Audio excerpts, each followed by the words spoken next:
अगर गवर्नमेंट हम लोग बात को नहीं सुनती है तो हम लोग सारे ओपीडी कोल्ड चेन को मिल करके पूरे बिहार की एएनएम और सीएचओ सर बंद करेंगे।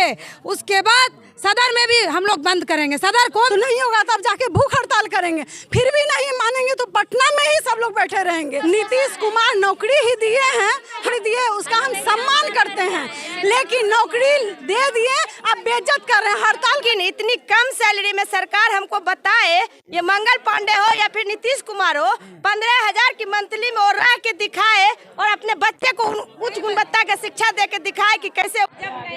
नमस्कार, आप देख रहे हैं एचपी न्यूज और इस वक्त हम मौजूद हैं जम्मू सदर अस्पताल में और हम आपको दिखा सकते हैं कि हमारे पीछे में हजारों की संख्या में एएनएम कर्मी लोग जो है यहाँ पर कई दिनों से धरना पर बैठे हुए और जम्मू से पटना विधानसभा तक पहुँच गए और फिर पटना से जम्मू आ गए, लेकिन अभी तक इनको जो है कोई आश्वासन नहीं मिला और इनका जो है मांगे अभी तक पूरी नहीं हुई है। हम देखें यहाँ पर लोग हैं, उनसे जानना चाहेंगे कि आखिर क्या आप लोग के मांगे पूरी हुई या नहीं हुई। और अभी जो ये कागज़ जलाए, किनका कागज़ था, और यहाँ देख सकते हैं कि सीएस साहब के कार्यालय के सामने ही ये लोग धरना कर रहे हैं।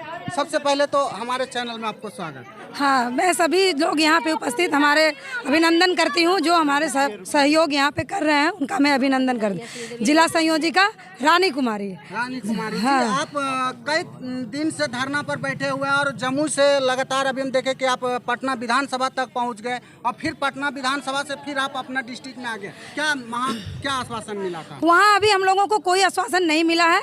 हम लोग वहाँ गए विधानसभा का घेराव वगैरह करने के लिए, गर्दनी बाग में हम लोग अपना प्रदर्शन किए लाइब्रेरी पब्लिक स्कूल से। उसके बाद वहाँ हम लोग गर्दनी बाग आए, अभी तक वहाँ से कोई आश्वासन हम लोगों को नहीं है।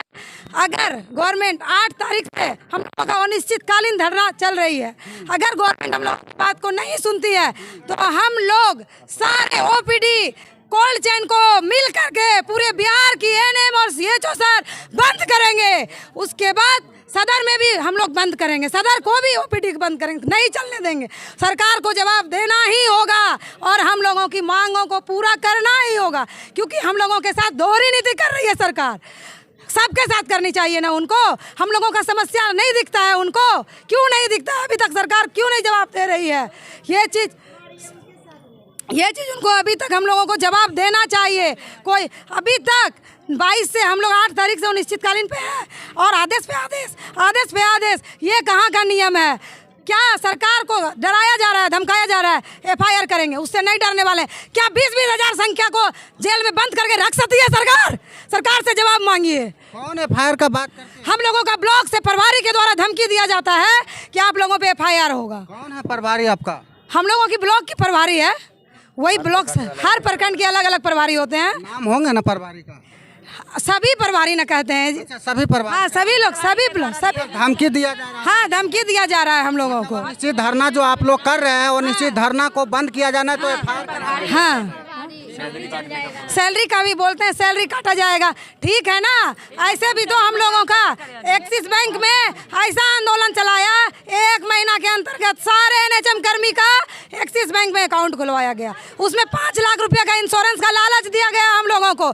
इसीलिए एक्सिस बैंक से डायरेक्ट अटैच कर दिया गया। जिस दिन हम अगर 3 दिन अगर एक टाइम भी मेरा अटेंडेंस नहीं बनता है तो उस दिन का मेरा पेमेंट कट जाएगा डायरेक्ट। हम काम करते हुए भी हमारे क्षेत्र में नेटवर्क नहीं रहता है तो हम घर आके यूबिन एंट्री करते हैं, उसके बावजूद भी मेरा वेतन कटेगा। ये सरकार की दोहरी नीति कब तक चलेगी? हम लोग जब तक हम लोगों का पूरी मांग नहीं होगा, हम लोग अनिश्चितकालीन धरना करते रहेंगे। हम लोग ओपीडी भी बंद करेंगे, आरआई भी बंद करेंगे, कोल्ड चेन भी बंद करेंगे। ये सब से नहीं होगा तो हम लोग पटना में जाके भूख हड़ताल करेंगे। पटना तो अभी आप विधानसभा फिर जाएंगे अगर कुछ नहीं, क्योंकि कोई जवाब हम लोग को नहीं मिल रहा है। हम लोग वहाँ से आए हैं, कोई रिस्पॉन्स नहीं है, कोई जवाब नहीं है, तो नहीं होगा तब जाके भूख हड़ताल करेंगे। फिर भी नहीं मानेंगे तो पटना में ही सब लोग बैठे रहेंगे, उसके बाद जो होगा देखा जाएगा। क्यों नहीं सरकार मानेंगे? जब सरकार आपको सर्विस दी है तो फिर क्यों नहीं मानेंगे?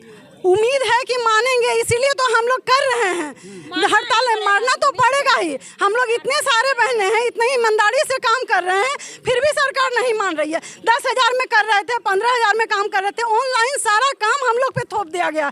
डाटा ऑपरेटर तो नहीं करता है, सारा एएनएम ही करती है ऑनलाइन काम सारा। अभी ऑनलाइन काम क्यों नहीं हो रहा है? क्योंकि हम लोग हड़ताल पे हैं, ऑनलाइन सब बंद है, सब एएनएम करेगी, लेकिन वेतन हम लोग को नहीं दिया जा रहा है। संविदा कर्मी को इतना परेशान किया जाता है। डाटा ऑपरेटर में जो भर्ती हुए हैं, सर्विस कर रहे हैं, वो कहाँ गए हैं जो आप लोग से डाटा ऑपरेटर का काम कराते हैं? वो लोग भी हॉस्पिटल में सब घर में रहते हैं, सारा का सपोर्ट है, लेकिन हम लोग से सारा काम लिया जाता है। डाटा ऑपरेटर नहीं करते हैं तो सारा काम हम लोग से दिया।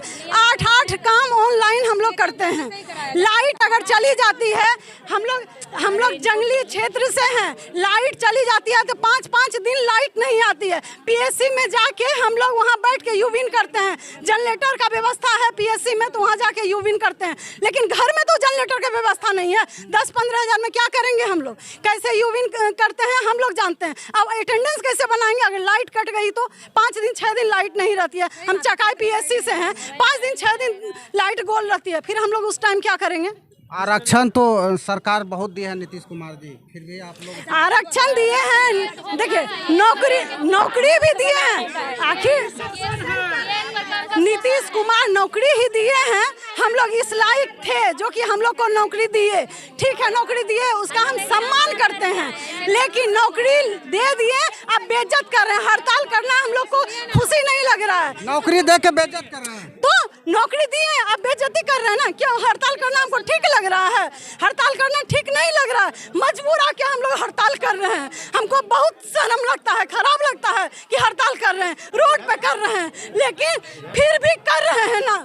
लेकिन कोई सपोर्ट नहीं कर रही है सरकार। अभी नौकरी दी है, लेकिन कोई फायदा नहीं हो रहा है। देखिए यहाँ दीदी कुछ बोल रहे, क्या बोल रहे थे आरक्षण पर? आप एक मिनट, कुछ बोल रहे थे आप। आरक्षण हम मान लेते हैं कि बहुत आरक्षण दे रखी है महिला को, लेकिन इतनी कम सैलरी में सरकार हमको बताए, ये मंगल पांडे हो या फिर नीतीश कुमार हो, 15,000 की मंथली में और रह के दिखाए और अपने बच्चे को उच्च गुणवत्ता की शिक्षा दे के दिखाए कि कैसे वो लोग देते हैं। हम एक कहावत कहते हैं कि बांझन क्या जाने प्रसूति का हाल। इसका ये मीनिंग हुआ कि या तो कोई भी नेता का बाल बच्चा ये नर्सिंग कोर्स नहीं करती है, वो लोग अच्छे डिग्री लेते हैं, तो उसको क्या पता चलेगा कि नर्सिंग क्या होती है और कितना सैलरी है, कैसे ही लोग का दिन कट रहा है। हम लोग ट्रांसपोर्ट सुविधा नहीं है, जहाँ सरकारी वाहन नहीं है, 6 से 7 किलोमीटर में हम अपना वाहन लेके जाते हैं, उसके लिए हमको खर्च देती है सरकार? नहीं देती है। किसी भी तरह हम अपना काम पूरा कर रहे हैं। सरकार हमारे बल गुद्दे पे दिखा रहे हैं कि हमारे बिहार की स्वास्थ्य व्यवस्था अच्छे है, ये है वो है, लेकिन ये काम कौन कर रही है ये पता है सरकार को? आज हम लोग दर भटक रहे हैं, 5 तारीख से भटक रहे हैं। 5 तारीख से सारे ब्लॉक में हम लोग स्ट्राइक किए, उसके बाद 8 तारीख को CS कार्यालय आए, उसके बाद फिर 18 तारीख को वहाँ गए, क्या नाम है, DM सर के पास गए, फिर गए हैं 23 तारीख को विधानसभा में गए हैं। इसका अभी तक जायजा हम लोग को क्यों नहीं मिला? क्यों नहीं आश्वासन अभी तक मिला? ये सरकार अंधी है, बहरी है या फिर गूंगी है? हमको बताए। अगर बहरी हो गई है तो उसका कान ठीक कराना होगा पहले। सही कह रहे हैं, हंसने की बात नहीं है, ये हंसने की बात नहीं है। हम लोग आज दर की नौकरी के नाम पे हम लोग रात दिन मानसिकता घुट रहे हैं। अब लग रहा है कि क्या करें, इससे अच्छा तो बिजनेस करते, सो अच्छा से भी हमारे अपने बच्चे को पालते और पोसते। अभी तो आपने बोले कि 3 महीना का रेंट नहीं दिए हैं, हर तरह का टॉर्चर सहना पड़ रहा है। ये कौन देखेगा? देखने आएगी सरकार हम लोग को कि कैसे हम जिंदगी बिता रहे हैं। अभी आपने बोले कि सरकार बहरी हो गए, उनको जो है इलाज कराना है, तो कहीं ना कहीं स्वास्थ्य कर्मी भी आप ही लोग हैं, तो इलाज तो भी आप ही लोग करेंगे। हाँ, बहरी है तो पहले वो लोग का इलाज करेंगे, उसके बाद वो लोग सुनेंगे। तो क्या लगता है इस कड़ाकी धूप में अभी आप लोग सरकार का इलाज कर रहे हैं? ये धूप तो कुछ नहीं है भैया। जब 47 डिग्री टेम्परेचर था ना, बिना पंखा, बिना पानी, बिना बैठने की व्यवस्था के पेड़ के नीचे हम लोग टीकाकरण करते थे बच्चे का। कैसे हम लोग रिपोर्ट देते हैं प्रत्येक दिन का। ये सरकार वो AC में बैठ के क्या हाल जानेगी सरकार? रात दिन तो वो AC में बैठे रहते हैं। और मान लेते हैं ठीक है, हमारे साथ NHM कर्मी, DPM सर का कहना है हम लोग भी NHM कर्मी है, तो DPM सर को गाड़ी प्रोवाइड किया है। अगर वो फील्ड जाएंगे तो गाड़ी से चढ़ के जाएंगे और चढ़ के आएंगे, फिर 12 बजे यहाँ 2 बजे देना है अटेंडेंस, तो गाड़ी से आएंगे। और मेरे पास क्या है, हम अपनी पैर से चप्पल से चल के जाएंगे, 3-4 किलोमीटर की दूरी पे है। अगर उस दिन मैं नहीं लगा पाई तो काम करते हुए एब्सेंट हो जाएंगे। इसकी गारंटी कौन लेगी? अगर हमारे साथ मान लेते आए दिन घटना घटेगी, हम लोग को रहेगा कि नहीं 9 बजने वाला है, हम अटेंडेंस देंगे। मान लेते अपना वाहन से जा रहे हैं, रास्ते में कहीं गिर गए तो इसकी गारंटी लेगी सरकार? हमारे बच्चों को नौकरी देगी सरकार? एनएचएम कर्मी के पास कोई सुविधा नहीं दिया है, वही रेगुलर वाले के पास सारा सुविधा है, पोशाक राशि है, मानदेय भत्ता है, किराया है, सब कुछ है। उन लोग के साथ नहीं ये लागू किया गया है FRS, हम लोग के साथ क्यों लागू किया गया है? ये सरकार की दोहरी नीति है। सरकार हमारे साथ चाल चल रही है, ठीक है। चलिए यहाँ पर देखिए भाई साहब हैं, भाई लोग से भी जानेंगे। जी हम CHO साहब हैं सभी, और हमारी एनएम दीदी साथ में। हम बिहार के उन स्वास्थ्य मंत्री से, उन सब मंत्रियों से निवेदन करते हैं कि इस जो FRS और जो NHM के प्रति इतना भेदभाव किया है, उसके पीछे का थॉट क्या है, उनका विचार क्या है। सबसे बड़ी बात तो ये है, जो एनएम दीदी है या जो हमारे CHO साहब है, उनके अंदर बहुत सारे प्रोग्राम आते हैं। प्रोग्राम गांव में करवाने पड़ते हैं और 3-3 सेंटर 4-4 सेंटर दे रखे हैं, उनके वहाँ जाना पड़ता है। क्या वहाँ FRS हो सकता है?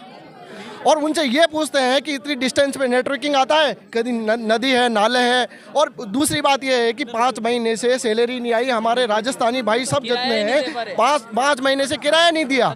वो जो मालिक है, मकान मालिक है, वो बाहर भगाने की कोशिश में कर रहे हैं। तो सरकार इसके बाद भी ये कर रही है, उनको देना चाहिए बीसा टाइम पे। उसके बाद जो FRS है उनको हटाना चाहिए। जो दीदी एनएम दीदी हो रहे हैं वो 5-10 हज़ार में काम करती है, और जो रेगुलरिटी है उनके 90,000 70,000 मिलते हैं। उनको क्या ये करना आता है, NCT करना आता है? उनको कुछ भी नहीं आता है। उनकी बहाली ऐसी कर दी गई। और एनएम दीदी पूरा दिन थकती है, पूरा दिन काम करती है, उसके बाद भी इनको 12,000 15,000 रुपये। ये बहुत गलत है। एक बाप को 2 बेटा होता है, इतना भेदभाव होना बहुत गलत बात है। उस स्वास्थ्य मंत्री को, उन मंत्रियों को सोचना चाहिए इसके पीछे का डिसीजन और लेना चाहिए वापस FRS का। बार बार ये बातें आ रहे हैं हमारे सामने कि एक बाप का 2 बेटा है, तो 2 बेटा है वो कौन? बेटा एक रेगुलर हो गया, एक NHM कर्मी हो गया। अगर आपको या मेरे 2 बेटा हो तो हम इस तरह का भेदभाव कर सकते हैं क्या? जो स्वास्थ्य मंत्री है उसके 2 बेटे हो तो वो भेदभाव कर सकता है क्या इतना बड़ा? उसको सोचना चाहिए। एक को 5,000 रुपये दे रहा है, एक को 50,000 दे रहा है, तो इतना बड़ा भेदभाव है कि नहीं है? कहाँ से हैं आप? हम राजस्थान से, कोटा मेरा डिस्ट्रिक्ट है, मुकेश कुमार बंजारा है, और जमुई मेरा ब्लॉक है। देख सकते हैं किस तरह से यहाँ एनएम कर्मी वहाँ धरना पर बैठे हुए हैं, और यहाँ का इनका साफ तौर पर कहना है कि यहाँ का सरकार जो है अंधा, बहरा और गूंगा हो गया। ऐसे ही हमारे चैनल पर बने रहे। आप देख रहे हैं SP न्यूज़। धन्यवाद।